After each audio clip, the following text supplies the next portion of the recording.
Hey, what is up, all my movie freaks out there? Welcome back, y'all, to another episode of Mike and Juju's Movie Corner. I am your boy and your host, Mike. And I'm the host who's smoking, Juju. Hell no. There he goes, trying to do voices. Like, we haven't even started channeling Jim Carrey yet, but alright. Sorry, but today we're diving into a movie that's basically Jim Carrey with superpowers and questionable pickup lines. Yeah, that's right. We're talking about The Mask, y'all, 1994. We were in 10th and 9th grade. It was that supernatural comedy that launched Carrey and Diaz's career. What a beautiful woman. Beautiful. And somehow made a green-faced maniac into a romantic lead. This is our second Jim Carrey movie after covering Once Bitten. That's right. So we're basically becoming an unofficial Jim Carrey podcast at this point. No. But for our new listeners, here's how our show works, y'all. First, we're going to give y'all a spoiler-free overview for anyone who maybe hasn't experienced this carnival ride of a movie. Though, honestly, this movie is about 30 years old now, so if you haven't seen it yet, you've probably been living under a rock. Very sensible rock. After that, guys, we'll break down the plot. We're going to dig into some behind-the-scenes madness and share some trivia that might blow your mind. And always give our hot takes. We'll end up with our famous Mike and Juju's rating system. That's right. Let's put on the mask and see what happens. Somebody stop me. All right. If you've never experienced the pure chaos that is The Mask, here's what you need to know without spoiling any of the fun. The Mask is about Stanley Ipkiss, played by Jim Carrey, a mild-mannered bank clerk who's basically a human doorman. Yeah. Nice guy, but the world walks all over him. He does not get respected much. And his life changes when he finds an ancient wooden mask that, when worn, transforms him into this supernatural green-faced entity with these cartoon physics and unlimited confidence, y'all. So it's basically, what if Jim Carrey has superpowers? Which is either the best or most terrifying concept ever conceived. Alright. The Masked version of Stanley can do literally anything, though, y'all. He can bend reality. He can pull weapons out of thin air. Dance like a maniac. And somehow, he's irresistible to women. Hey. Alright. There's also a love interest, Tina, played by Carrey Diaz, in her very first movie role, who's dating a gangster but gets caught up in Stanley's transformation. When he turns into the wolf. Yeah, the like smooth wolf. Yeah. And speaking of gangsters, there's this whole crime subplot with Dorian Tyrell, and his crew, because they're trying to rob the bank where Stanley works. Oh, yes. The movie has this weird blend of romantic comedy, superhero origin story, and gangster film, all held together by Jim Carrey's complete commitment to the insanity. Definitely. And it's based on a dark horse comedy series. But the movie is way more lighthearted than the source material, which was actually pretty dark and violent. If you enjoyed early 90s special effects that somehow still hold up, slapstick comedy taken to a supernatural extremes, and Jim Carrey at his finest, unhinged, this is your jam. Yeah, definitely. Just be prepared for some very, very 90s attitudes towards relationships and humor that might make you cringe a little today. But hey, that's part of its charm. Right? It's a perfect time capsule of mid-90s mainstream comedy. Alright, let's do a little breakdown. So now we're getting into that spoiler territory, y'all. So if you haven't seen The Mask and you want to preserve that experience, skip ahead about 10 minutes, y'all. Or keep listening. Honestly, the plot isn't the main attraction here anyway. Yeah.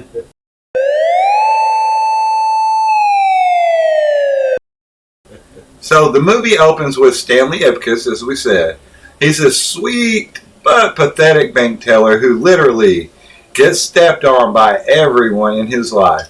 We're talking about a guy who apologizes to his car when it won't start. Peak doormat energy. Yeah, and Stanley works at Edge City Bank, where he's basically invisible to everyone except his best friend and co-worker Charlie, who's trying to set him up with women, but it's not going great. Enter Tina Carlyle, played by Carrey and Diaz, who walks into the bank to case it for her gangster boyfriend, Dorian Tyrell.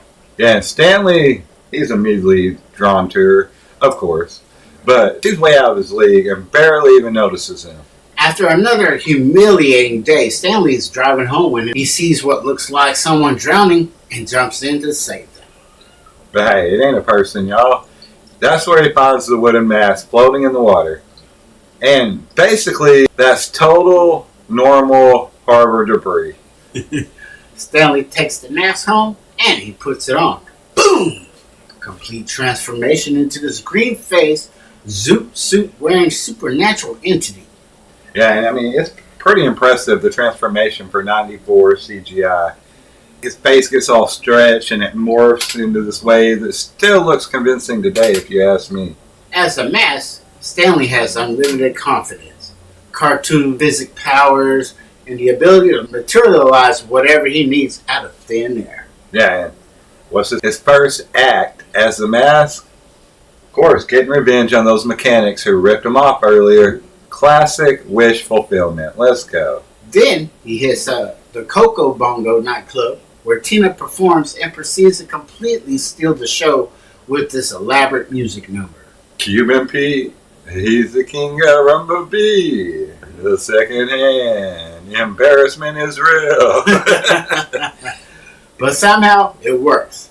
Tina is immediately attracted to this mysterious green stranger. Right? Had me thinking I could get somebody like that. Anyway, Dorian and his crew are planning to rob Stanley's bank. And hey, they're not happy about this new player in town causing all this chaos. And Matt shows up to rob the bank, get to them before they could. Yeah, and Detective Calloway becomes obsessed with trying to catch the mask, who, at this point, he's already noticed a few things about Ipkiss. Stanley starts living this double life. Mild-mannered bank clerk by day, supernatural party animal by night. Right? Things start getting complicated when Dorian finally figures out Stanley's secret identity and steals the mask for himself. Dorian, as a mask, is terrifying Right? because he was already evil before getting superpowers. Now he's unstoppable. Yeah, and he uses the mask power to try to take over the city's criminal underworld. And he plans to blow up the charity ball where, of course, all the city's elite will be gathered. Yeah. Stanley has to figure out how to stop Dorian without the mask's power, relying on his own courage for once. Pick yourself up. Alright, there's this whole climax at the charity ball, though, where Stanley saves Tina, y'all, defeats Dorian, and proves he's a hero even without using the mask.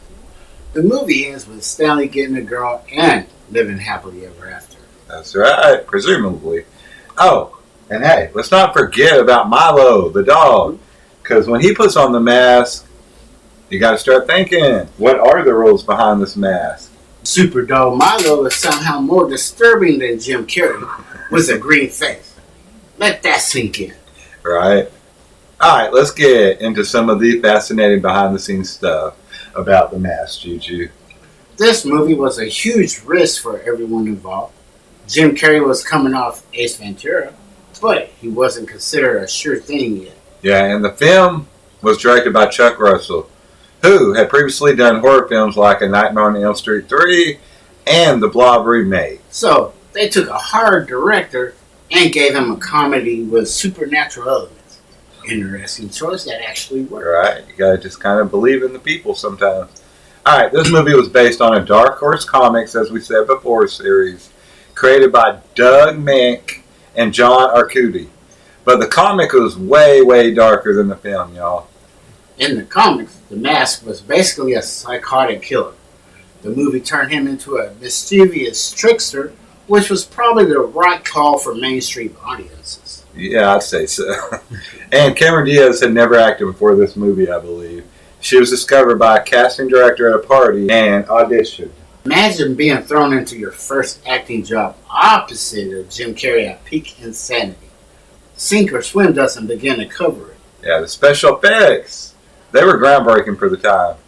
Industrial light and magic created this transformation sequence using a combination of practical effects and early CGI, yo. They studied Jim Carrey's facial expressions and created this whole system for morphing his face digitally, which was revolutionary in 1994. Definitely. And the makeup for the mask took about 6 hours to apply every day. Like, Jim basically could not eat or drink like a normal person while wearing it. Man. And he had to act through all that prosthetic work while maintaining his manic energy. That's commitment to the craft. This film was shot primarily in LA, y'all, with the Coco Bongo nightclub scenes filmed at an actual club called the Palladium. The zoot suit that the mask wears was specifically designed to look like 1940s gangster fashion, giving him this timeless but retro appearance. Yeah, I love that era look. Alright, Jim Carrey actually studied classic comedians like Jerry Lewis and Red Skelton to kind of help him develop the mass physical comedy style. You can definitely see those influences in his exaggerated facial expressions and body language. Yeah, and the movie was made on a budget of $23 million, which at the time for the effects was moderate. It ended up making over $350 million worldwide. So it was a massive financial success. Ching ching. Ching ching. Yeah, and fun fact, Juju, the mask prop itself was created by multiple artisans, and there were several versions made for different scenes. Wow. Some were lightweight for wearing, others were detailed for close-ups, and some were designed specifically for the transformation effects. That's neat. Peter Green, who plays Dorian Terrell, was actually a method actor who stayed in character between takes. Think about that. Wow. Which apparently, of course, freaked out some of the other actors. Method acting a psychotic gangster on a comedy set seems like it would be intense. This film's success led to an animated TV series, y'all. A terrible sequel we don't talk about. And a whole lot of merchandise deals. Son of the Mask is cinematic proof that some things should never have sequels. It's like they took everything good about the original and did the opposite. You're right. Chuck Russell has said in interviews that he wanted to make sure the film had heart underneath all those special effects and comedy. Which is probably why it works better than it should. At its core, it's a story about finding confidence and standing up for yourself. So, time for some random trivia that'll make you the hit of any mass viewing party. Do those exist? If so, I want an invite. Maybe you should throw one. Alright, so Jim Carrey based some of the mask mannerisms on his own childhood impressions of classic cartoon characters like Pepe Le Pew and Tex Avery. You can definitely see the Tex Avery influence in how the mask's eyes pop out and his jaw drops to the floor. Yeah. And the famous Cuban Pete scene was Jim Carrey's idea. Like, he suggested it as a way to show off the mask's supernatural charisma. And now it's impossible to hear that song without thinking of a green-faced Jim Carrey Yeah, definitely. in a yellow zoot suit. Hey, and Cameron Diaz was actually 21 when she filmed this movie. And she said in a lot of interviews that she had no idea what she was doing most of the time. Wow. Her natural confidence on the screen is even more impressive, knowing she was completely inexperienced. Yeah, I mean, it's just an awesome presence. Yes. Alright, the dog who played Milo was actually named Max. And he is trained by the same company that worked on Beethoven. Professional good boy. Though I still have questions about the logic of Supermodel. Hey, get over it. The mask prop was inspired by African tribal masks, specifically those used in transformation rituals. So there's actually some cultural and mythological depth to the design, even if the movie doesn't explore it much. Yeah, and Peter Rieger, who played the cop, Now, he was actually a well-respected dramatic actor known for films like Local Hero before this. Another example of serious actors diving into pure comedy chaos. The 90s were a wild time. Right. So, the bank robbery scene. Now, that was filmed at an actual bank in L.A. with real security cameras that had to be temporarily disabled. Imagine explaining that to the bank manager. We need to film fake criminals robbing your real bank. Yeah. Okay. Alright, Jim Carrey kept the mask prop after filming Wrapped, he said. And he also said he still has it in his own personal collection. I wonder if he ever puts it on just to relive the glory days of supernatural comedy chaos. I would. Right? Alright, y'all. The film's original ending was actually a whole lot darker. The mask spawned a whole line of merchandise, including action figures, masks, of course, and a really cool video game. The Super Nintendo game was actually pretty fun. And if it was basically just a beat 'em up with mask powers. It was cool. Richard Jeni, who plays Charlie, Stanley's best friend, was a stand-up comedian who sadly passed in 2007. Rest in peace. He was actually a really talented comic, and his chemistry with Jim Carrey feels very natural. Yeah, he was very charming. Alright, so the transformation sound effect became iconic, and it was later referenced and parodied in numerous other movies and TV shows.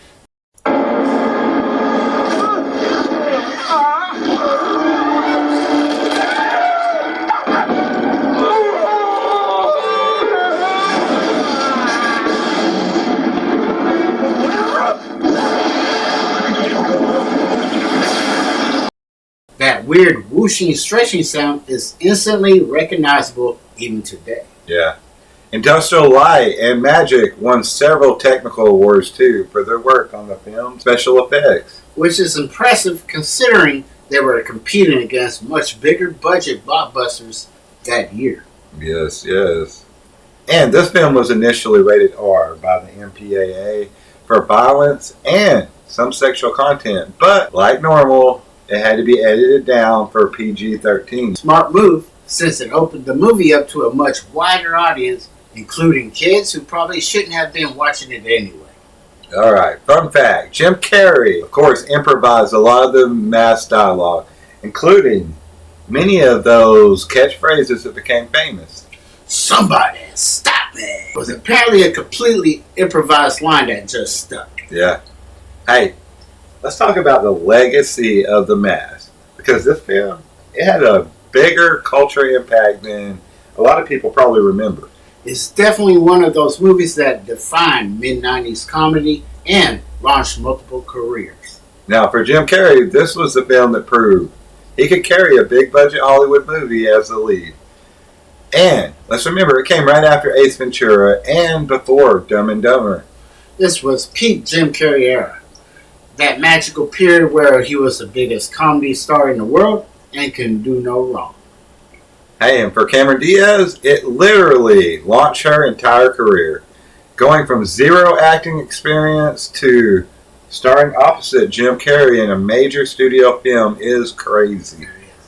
She said in interviews that she learned everything about acting on the set of this movie, which is wild considering how natural she looks. Yeah, and the film also had a huge impact on special effects technology.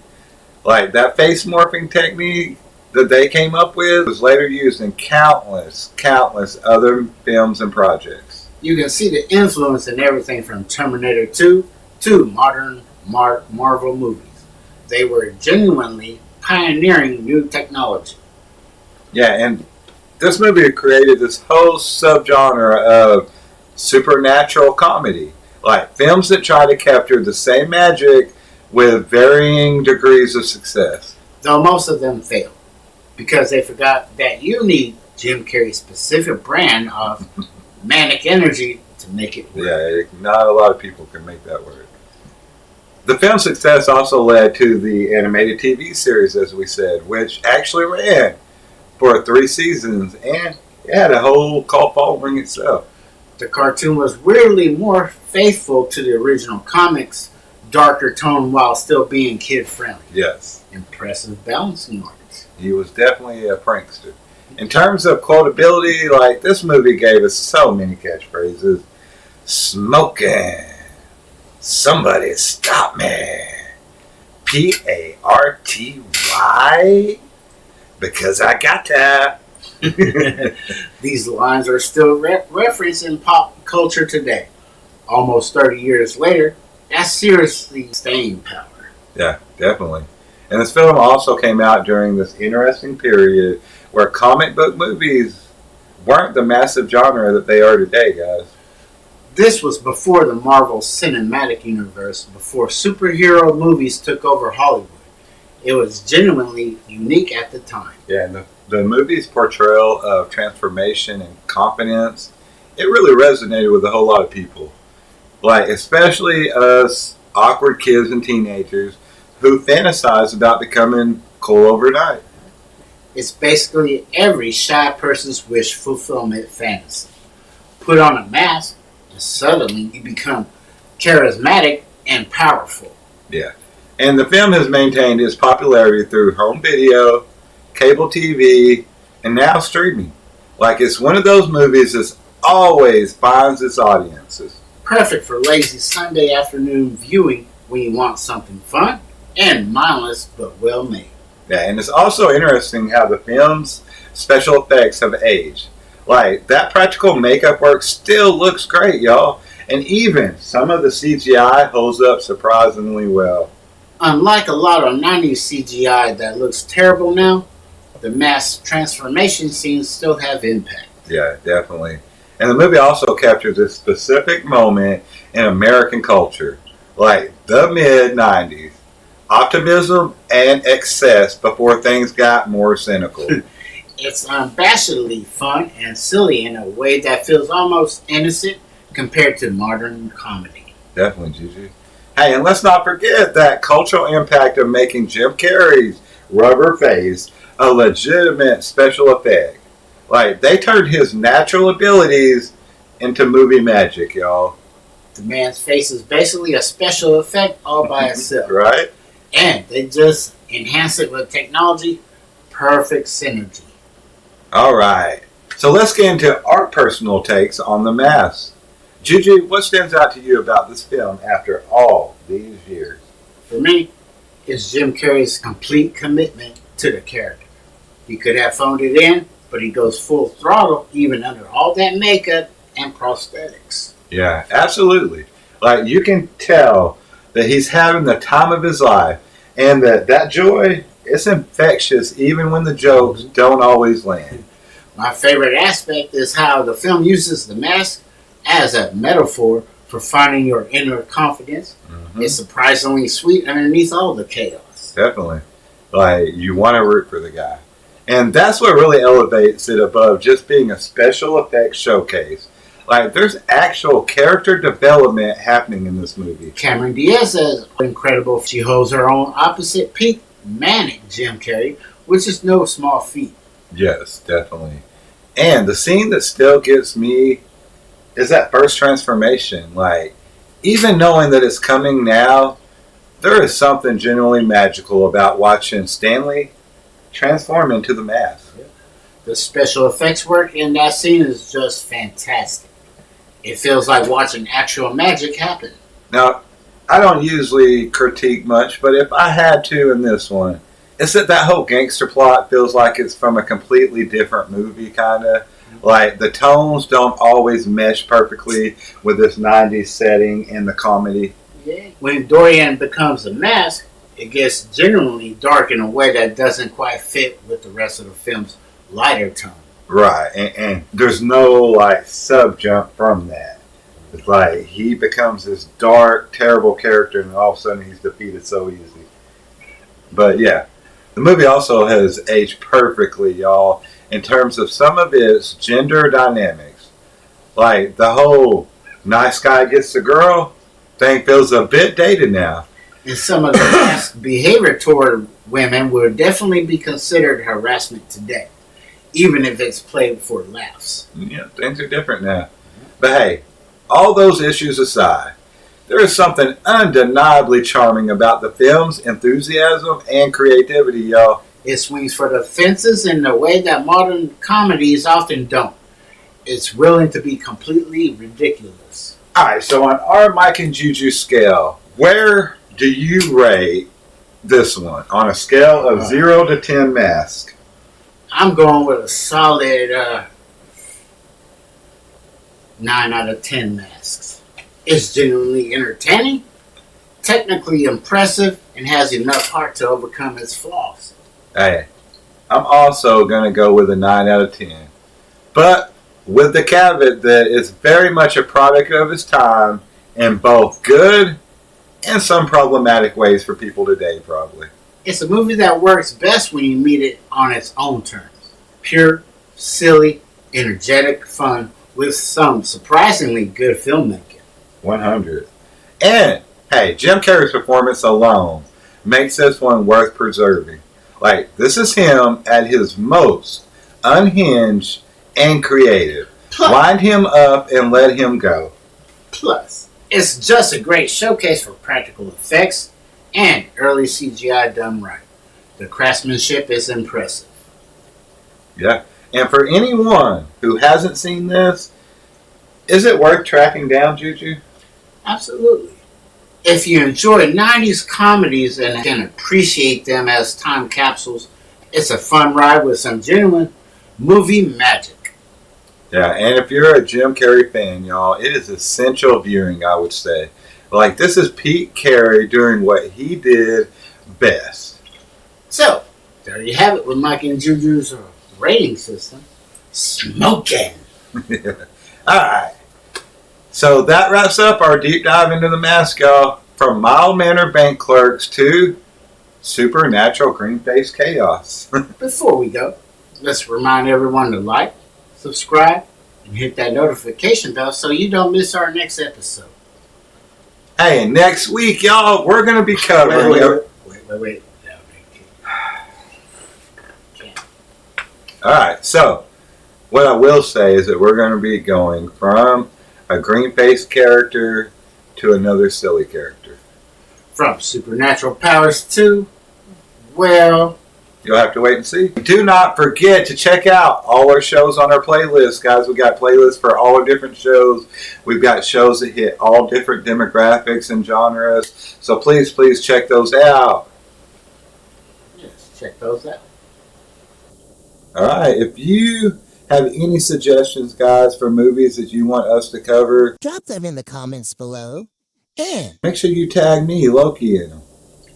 As always, we'll see you next time on Mike and Juju's Movie Corner. Stay go, movie freaks.